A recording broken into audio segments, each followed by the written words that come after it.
ఎవరేమనుకుంటే మనకేంటి we are friends అంటూ Trisha decide అయిందా? పొలిటికల్ పార్టీల అవహేళన అవమానాలను ఐ డోంట్ కేర్ అంటుందా? అంటే అవుననే చెప్పాలి. కొద్ది రోజులుగా తమిళనాడు ముఖ్యమంత్రి విజయ్పై విమర్శలు చేయాలంటే త్రిష పేరును ప్రస్తావిస్తూ టార్గెట్ చేస్తూ వస్తున్నారు.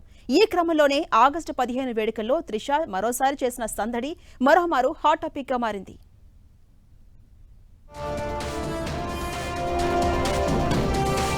హీరోయిన్ త్రిష కృష్ణన్ డిసైడ్ అయిపోయిందా?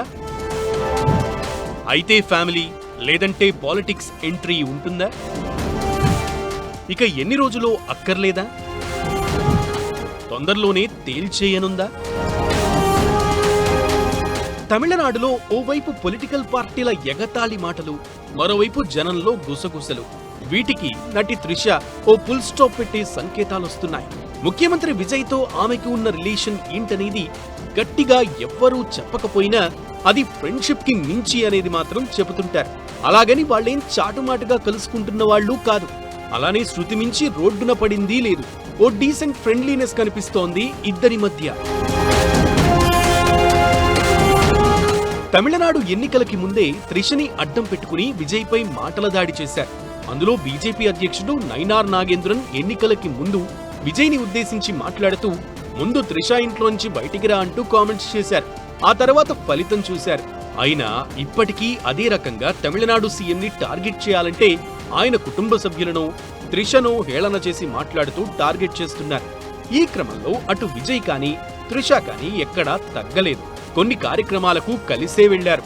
ఈ లోపున విజయ్పై ఆయన భార్య సంగీత వేసిన విడాకుల పిటిషన్ వెనక్కి తీసుకున్నారు. ముఖ్యమంత్రిగా మారిన తర్వాత చోటు చేసుకున్న పరిణామం ఇది. అలానే ఆయన కుమారుడు జేసన్ కూడా తండ్రికి మద్దతుగా మాట్లాడడం గమనార్హం. ఈ క్రమంలోనే ఆగస్టు 15 వేడుకలకు త్రిష విజయ్ తల్లిదండ్రులతో కలిసి ముందు వరుసలోనే కనిపించారు, సందడి చేశారు. దీంతో మరోసారి ఫోకస్ ఈ ఇద్దరి బంధంపై పడింది. రాజకీయాలైనా సినిమాలైనా తమపై వచ్చే విమర్శలను లెక్కపెట్టేదే లేదని ఇప్పటికే ఈ ఇద్దరు చాలాసార్లు పరోక్షంగా తేల్చేశారు. ఇక ఇప్పుడు త్రిష కూడా మరోసారి అదే డిసైడ్ అన్నట్లు అనిపిస్తోంది. తమిళనాడు ముఖ్యమంత్రి విజయ్ తనకి క్లోజ్ అనేది అందరికీ తెలిసిన విషయమే. అలానే తమ రిలేషన్ ఏంటనేది వారి తల్లిదండ్రులకు తెలుసనేది త్రిష ఇప్పుడు ఇతరులకు తెలిసేలా చేస్తోంది.